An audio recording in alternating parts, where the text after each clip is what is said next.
Week 12? Really? Oh, we're keeping it. I don't care. Week 12 is upon us. CEO Dustin, and flipping Dustin Barkley on my right. Brent Namco here. Fantasy fix time. Before we get into it, as always, we're going to start with the tip. Hopefully, you got a little star next to your name or something, and you've already clinched the playoffs like I have in 4 of the 6 leagues. Humble brag. Yeah, go ahead and give a tip. This was a terrible opening by me. And you're the one that dropped the pen, so I wanted to keep it. Here's the thing we want to talk about this time of year. We see it a little bit more in the forums as far as people asking questions that we feel they really shouldn't be asking.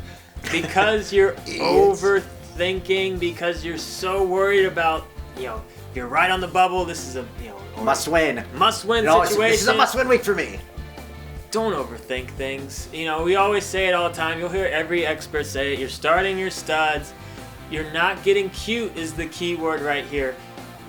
Put your best lineup in and cross your fingers. You can't get there and be like, well, if my quarterback's playing against this player and the other team's playing this and my defense is playing against my quarterback, I'm going to switch my defense and I'm going to do this. Maximize points. Yeah. Look at each position individually, and out of your options, go with the best one. Do not worry about the rest of your roster. Just go straight down the list.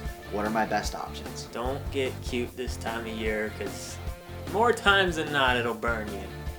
All right, forum questions. First one comes from Franz24. Running back question.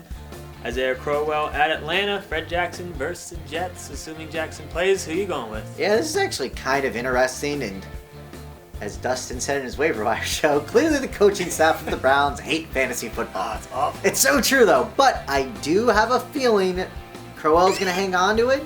But obviously, listen to the pregame reports, because whatever the pregame reports have has been correct the last 2 weeks with West and then Crowell. I think it's going to be Crowell going forward. I love the matchup against Atlanta. Very soft against the run.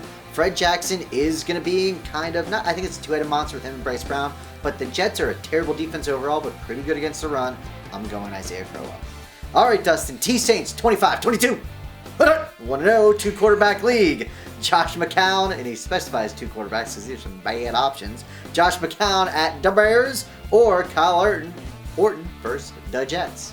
I don't think you're giving McCown enough credit. I wanted to talk about this one because he's looked pretty good. And he's starting him in one of our 10 teams? Is it a 10-teamer? Yeah, 10-team. It's a 10-teamer. I gave up on Cam Newton. I'm starting him over Cam Newton, and I have no problem with that, mainly because Newton has been terrible. But McCown... Glad you admit it's the first step. I know, it's the first step. But McCown's looked good since he's come back and taken the job back over. Evans has just been unbelievable. I mean, and to have Vincent Jackson, as well, he's got options. They've been throwing the ball a lot. Chicago gives up a lot of yards through the air. I actually really like McCown this week. Bump him up your rankings. I will. Bump him up your rankings. Chris! Where should I put him? What do you want? Top 15? Definitely. Top 12? Right there. 12 to 15. It's going to be like 15. Chris G0308, which running back, Mark Ingram versus Baltimore, or my boy, Denard Robinson at Indy? Answer wisely. Wow, this one's tough. Answer wisely. Here's the thing. I know right now in my early rankings, I do have Ingram ranked higher. I'm going to put a little caveat to that. If Pierre Thomas or Kyrie Robinson's back, I'm probably going to bump Denard over Ingram. It's still very up in the air if they're going to be back. I don't think they are, so at that point, and this is assuming a standard, I'm going to go with Ingram. He's been pretty solid. He's been getting a lot of touches, a lot of carries. But Denard, he's boom or bust, big plays. Still going to go Ingram here.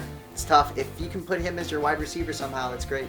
I'm probably going to have them both ranked inside my top 12, though. But I guess you could have another, Charles option, clearly, if you have those guys.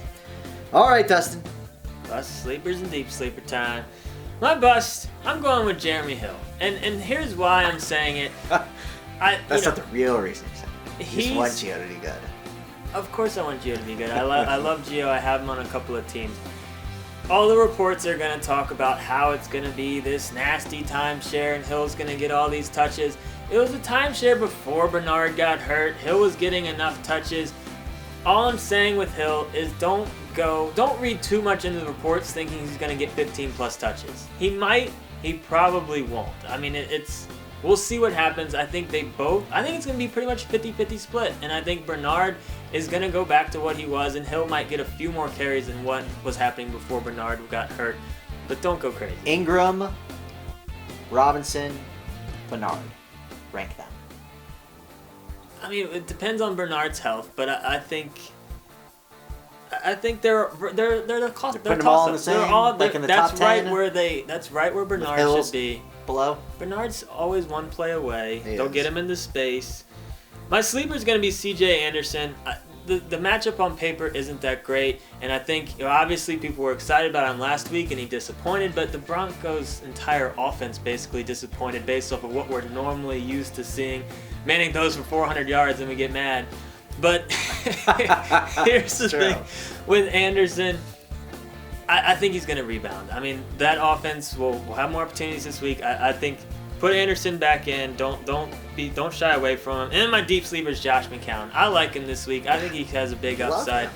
I'm liking It's your it. new boy. I'm buying into him It's this your week. new boy. I'm excited Buying for in. that. I think you're going to be disappointed again, like the old boy.